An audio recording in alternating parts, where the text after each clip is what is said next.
గత 10 ఏళ్లలో BRS party ప్రజలను ఎంతో మోసం చేశారని Congress party greater Hyderabad general secretary Jameel Bhai BRS party నాయకులపై ఫైర్ అయ్యారు. కంటోన్మెంట్ నియోజకవర్గం 2వ వార్డు నారాయణ జోపిడిలో డబుల్ బెడ్రూమ్ ఇల్లు పంపిణీ కార్యక్రమాన్ని చూసి ఓర్వలేక కాంగ్రెస్ ప్రభుత్వంపై కంటోన్మెంట్ ఎమ్మెల్యే శ్రీ గణేష్ పై బీఆర్ఎస్ పార్టీ నాయకులు ఆదివారం ప్రెస్ మీట్ పెట్టి సొమ్మొకరిది సోకొకరిది అని కాంగ్రెస్ ప్రభుత్వంపై విమర్శలు చేయడానికి కాంగ్రెస్ పార్టీ నాయకులు తీవ్రంగా ఖండించారు. ఈ సందర్భంగా గ్రేటర్ హైదరాబాద్ ప్రధాన కార్యదర్శి జమీల్, 1వ వార్డు అధ్యక్షుడు మారుతి గౌడ్, కాంగ్రెస్ పార్టీ సీనియర్ నాయకుడు బాలంరాయి, ఈపూరు వినోద్ కుమార్ మాట్లాడుతూ కంటోన్మెంట్ నియోజకవర్గంలో గత ప్రభుత్వంలో 2 మంత్రులు, 4 చైర్మన్లు, బోర్డు మెంబర్లు, బోర్డు ఉపాధ్యక్షులు ఇంతమంది ఉండి ఎందుకోసం పేద ప్రజలకు ఇందిరమ్మ ఇళ్లను ఇవ్వలేకపోయారని విమర్శించారు.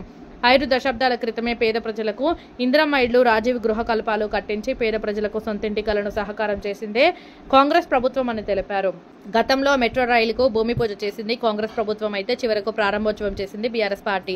మరి అప్పుడు కాంగ్రెస్ పార్టీ నాయకులను ఎందుకు పిలవలేదు అని పేర్కొన్నారు.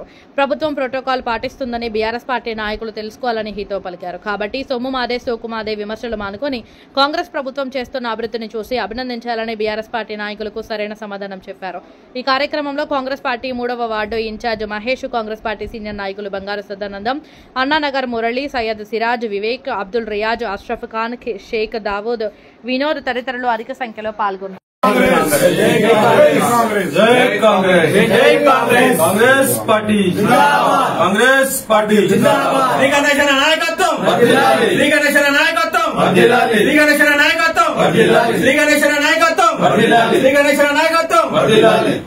रेवंत रेड्डी साहब जिंदाबाद, सीएम रेवंत रेड्डी साहब जिंदाबाद, सीएम रेवंत रेड्डी साहब जिंदाबाद, श्री गणेश एमएलए साहब जिंदाबाद, श्री गणेश एमएलए साहब जिंदाबाद, जय कांग्रेस, जय कांग्रेस, श्री गणेश नायकत्వం వర్ధిల్లాలి, श्री गणेश नायकत्వం వర్ధిల్లాలి, श्री गणेश नायकत्వం వర్ధిల్లాలి. బీఆర్ఎస్ వాళ్ళకు సూటిగా ఒకటే మాట చెప్పదలుచుకున్నాను నేను. ఇక సొమ్ము కూడా మాదే, కాంగ్రెస్ పార్టీదే, సోకు కూడా మాదే. ఎందుకంటే 4 ఏళ్ల కింద షురువు చేసిన డబుల్ బెడ్రూమ్ ఇళ్ళని మధ్యలో ఆపేసారు. శ్రీ గణేష్ అన్న గెలిచిన తర్వాత దాని మీద ప్రత్యేక శ్రద్ధ తీసుకొని ఇన్ఛార్జ్ మినిస్టర్ పొన్న ప్రభాకర్ గారిని, పొమ్మిలేటి శ్రీనివాస్ గారిని ప్రతిసారి కలుస్తూ ఇక్కడ ఉన్న సమస్యల మీద వివరించుకుంటూ దీన్ని తత్వరగా దీన్ని పూర్తి చేశారు. పూర్తి చేసి ప్రజలకు అందించిన తర్వాత ఈరోజు టీఆర్ఎస్ వాళ్ళు దాన్ని ఊసి ఓర్వలేక కాంగ్రెస్ పార్టీ మీద, శ్రీ గణేష్ గారి మీద బురద తల్లే ప్రయత్నం చేస్తున్నారు. సొమ్ము మాదే సోకు మాదే, సొమ్ము కూడా మాదే సోకు కూడా మాదే. అర్థమైందా? దీన్ని మనం పూర్తి చేసిన ఒరవదు కాంగ్రెస్ పార్టీ హయాంలో పూర్తయింది, శ్రీ గణేష్ అన్న హయాంలో పూర్తయింది. కాబట్టి ఈ క్రెడిట్ అంటే కాంగ్రెస్ కే దక్కుతుందని చెప్తున్నా. ఇంకో నాయకుడు ఏమంటున్నాడంటే డబుల్ బెడ్రూమ్ షురువు చేసిందే కేసీఆర్ గవర్నమెంట్ అని చెప్తున్నారు. పేదలకు ఇల్లు ఇవ్వాలన్న ఆలోచన వచ్చిందే కాంగ్రెస్ పార్టీకి ఒకప్పుడు. పేద ప్రజలకు మొత్తం రాష్ట్ర వ్యాప్తంగా సింగిల్ బెడ్రూమ్లు ఇచ్చుకుంటా, ఇందిరమ్మ ఇండ్లు ఇచ్చుకుంటా, రాజీవ్ గృహ ఇచ్చుకుంటా దేశవ్యాప్తంగా ఉన్న ఇండ్లు. ఈ ఆలోచన పేదలకు ఇండ్లు ఇవ్వాలన్నా, జాగాలు ఇవ్వాలన్న ఆలోచన వచ్చిందే కాంగ్రెస్ పార్టీకి. అది తెలుసుకోవాలి ఫస్ట్, వృధా చల్లడం కాదు. ఈ రోజు కాంగ్రెస్ కంటోన్మెంట్ లో టీఆర్ఎస్ పార్టీ ఉనికి కాపాడుకోవడానికే ప్రెస్ మీట్లు పెడుతూ తప్ప ప్రజల రేస్ కోసం కాదు. వాళ్ళ ఉనికి కాపాడుకోవడం మేమో చేసినాము, నేనే ఇదంతా ఎంక్వైరీ చేసిన, ఇవన్నీ మాట్లాడు కరెక్ట్ కాదు. కంటోన్మెంట్ ప్రజలు చాలా తెలుగు వాళ్ళు. మీరు చెప్పే మాటలు ఏది నమ్మరు. మీరు చెప్పి ఏదో బురద జల్లాలి ప్రయత్నం చేస్తారు తప్ప మేము ఉన్నాము కంటోన్మెంట్ లో, మేము కూడా టీఆర్ఎస్ పార్టీని మర్చిపోయే పరిస్థితి వచ్చింది. కాబట్టి మేము ఉన్నామనే ప్రయత్నంలో భాగంగా ఈ టీఆర్ఎస్ పార్టీ వాళ్ళు ఈ ప్రెస్ మీట్ పెట్టినే తప్ప ఇంకోటి ఏం కాదు. ఎవరైతే ప్రభుత్వంలో ఉండి కంప్లీట్ చేస్తారో వాళ్ళే ఉండి స్టేజ్ మీద ఉండి ఓపెన్ చేస్తారు. కాబట్టి ప్రోటోకాల్ ప్రకారం మమ్మల్ని పిలవలేదని, మమ్మల్ని చెప్పలేదని చెప్పి మాట్లాడదు. అట్లాంటప్పుడు బీఆర్ఎస్ ప్రభుత్వంలో ఉన్నప్పుడు కాంగ్రెస్ ప్రభుత్వం షురువు చేసిన పనులు కూడా బీఆర్ఎస్ ప్రభుత్వంలో స్టార్ట్ చేసి అప్పుడు కాంగ్రెస్ వాళ్ళని పిలవలే కదా. అది మీరు తెలుసుకోవాలా. మెట్రో ట్రైన్ స్టార్ట్ అయింది, ఉప్పల్లో స్టార్ట్ అయింది. అప్పుడు ఉన్న అంజన్ కుమార్ యాదవ్, అప్పుడు సీఎం, అప్పుడు మంత్రుల సమక్షంలో అక్కడ మన పూజ స్టార్ట్ అయింది. అది దాని ఫినిషింగ్ ఎప్పుడైంది? మొత్తం మెట్రో ట్రైన్ స్టార్ట్ అయింది ఎప్పుడు? ఈ బీఆర్ఎస్ ప్రభుత్వంలో. అప్పుడు కాంగ్రెస్ పార్టీ నాయకులను పిలిచి దాన్ని పెద్దపీట వేయలే కదా.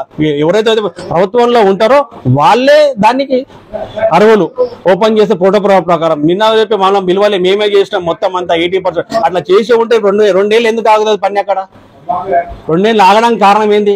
ఇవి కమిషన్లకు కక్కుర్తు పడి పనులు ఆపుకొని ఇవి గణేష్ అన్న వచ్చిన ప్రత్యేక చొరవ తీసుకొని కంటోన్మెంట్ బుల్లెట్ స్పీడ్ తో డెవలప్మెంట్ చేసుకుంటూ పోతుంది. కాబట్టి వీళ్ళు ఓర్వలేకనే ఇలాంటి అవాకులు చవాకులు మాట్లాడుతున్నారు. కాబట్టి ఇక ముందు ఏదైనా మాట్లాడే ముందు, గణేష్ అన్న మీద ఏమైనా విమర్శన చేసే ముందు జాగ్రత్తగా మాట్లాడని చెప్పి వాళ్ళని హెచ్చరిస్తున్నారు.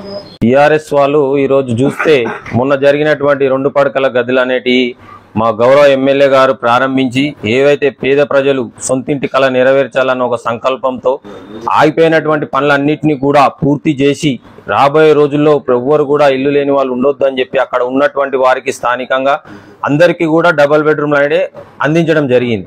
దానిపైన బీఆర్ఎస్ వాళ్ళు సొమ్మొకరిది సోకొకరిది అని చెప్పి విధంగా మాట్లాడుతూ ఉన్నారు. మేము వాళ్ళని అడుగుతా ఉన్నాం, మీరు 10 ఏళ్లు పరిపాలించి ఏ ఒక్కరికైనా డబుల్ బెడ్రూమ్లు ఇచ్చినటువంటి ఘనత ఉందా అని చెప్పి మేము అడుగుతా ఉన్నాం.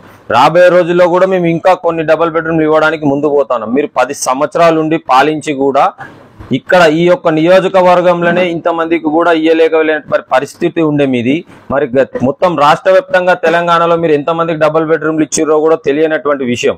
ఈ రోజు ఇక్కడ మా గౌరవ ఎమ్మెల్యే గారు వారు పేద ప్రజలకు ఏవైతే సొంతింటి కళ నెరవేర్చాలనే ఒక సంకల్పంతో సంబంధిత మంత్రులతో సంబంధిత ఇన్ఛార్జీలతో మాట్లాడి డిపార్ట్మెంట్ల వాళ్ళతో మాట్లాడి ఇంత తొందరగా కంప్లీట్ చేసి వారికి అందించడం జరిగింది.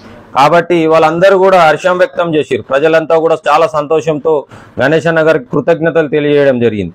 రాబోయే రోజుల్లో మరెన్నో ఇండ్లను కూడా కట్టించి పేద ప్రజలకు ఇస్తామని చెప్పి గణేష్ అన్న గారు హామీ ఇవ్వడం జరిగింది. అలాంటిది మీరు మరొకసారి గుర్తుంచుకొని రాబోయే రోజుల్లో మళ్ళా మేమే టీఆర్ఎస్ పార్టీ వస్తుంది, మళ్ళా మా సీఎంఏ అవుతున్నాడు అని చెప్పి పగటి కళలు మానేయాలి. మీరు చేసినటువంటి ఇల్లు అలకంగానే పండుగ అన్నటువంటి మా ఉద్దేశంతో మీరు ఇల్లు అలికారు, పండుగ అయిపోయింది అనుకుంటారు. కానీ పండుగ గాలే, పండుగ వాతావరణం సృష్టించేది మేమే, పండుగ చేయించేది మేమే అని చెప్పి మీరు ఒకటి గుర్తించాలని చెప్పి ఈ సందర్భంగా బీఆర్ఎస్ నాయకులందరికీ కూడా తెలియజేస్తా ఉన్నాం. केसीआर 10 साल लूट के गया इसको स्टेट को 10 साल लूटा 7,000 लाख करोड़ का खर्चा माइनस। जब एक सरप्लस स्टेट मिला था, बाइफर्केशन हुआ, आंध्रा तेलंगाना अलग हुआ, तो उस वक्त सरप्लस था स्टेट तेलंगाना। उसके बाद से एक एक प्रोजेक्ट के नाम पे, उसके नाम पे, इसके नाम पे करते करते करते 7,000 लाख करोड़ का जो है खसारा करके गए। अभी सब चिट्टा बाहर निकलेगा। लेकिन साइना के पीरियड में कौन से फंड की बात कर रहे हैं आप? रसूलपुर नारायण झोपड़ी की इनिशियल पेमेंट दिए थे कॉन्ट्रैक्टर को पेमेंट रिलीज नहीं होने से वो काम छोड़ के भाग गया। जब एमएलए बने श्री गणेश साहब, कॉन्ट्रैक्टर से बात करे, बोले 30 लाख मैं अपने जेब से देता हूं, तुम इनिशियल काम तो शुरू करो, बाकी फंड्स में गवर्नमेंट से लाता हूं। तो घंटों में उससे कॉन्ट्रैक्टर से मिलकर वहां का जायजा लेके काम को शुरू कराइए। हमारे अभी मौजूदा एमएलए श्री गणेश, एमएलए के साइना के फंड नहीं थे। साइना 2 साल हुआ था फंड शिलान्यास करने के बाद, वहां फाउंडेशन स्टोन लगाने के बाद, तो 2 साल तक काम कहीं को नहीं हुआ भाई। अगर फंड थे तो 2 साल तक काम कहीं को नहीं हुआ। अभी बोल रहे खाली चेक पे साइन करे, बोल रहे कुछ लोग। चेक तुम साला तुम काम कंप्लीट होने से पहले पूरे चेक लिख दिए। तुम इतना बड़ा खड़ा करके गए, अब ये बात कर रहे हैं।